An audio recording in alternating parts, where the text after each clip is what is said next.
This is the Lone Crater YouTube. We hope this video helps. You start by confirming prerequisites. You must have finished Sector 7-2 and hold keycard ID #3. Once done, move straight to the central lab entrance and use stealth to avoid patrols. Sprint only when cover is clear. Make sure to equip a silenced weapon and a medkit before you grab the keycard. After acquiring the card, head to the rooftop elevator shaft immediately because a timed event triggers if you wait. This sets up the path into Space City's outer security ring. Once on the rooftop, access the elevator console and insert keycard ID #3. You must then type override code 4-1-9 to initiate the lift sequence. You will face 2 alarm nodes. Disable the nearest one first, sprint to the second, and plant the jammer device. Timing matters because the system counts down 90 seconds.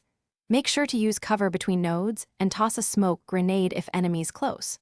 After both nodes are down, the elevator will descend and open the inner gate. You ride the elevator into the gate control room and immediately secure the area, clear remaining hostiles and lock the doors.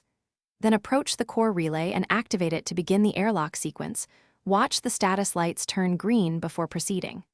If the main airlock remains locked, cycle the power switch off then on twice, pause 5 seconds between cycles, and reactivate the relay. This resets the safety interlock. If problems persist, check that keycard ID #3 is still in your inventory. Thanks for watching. Consider subscribing if we helped you.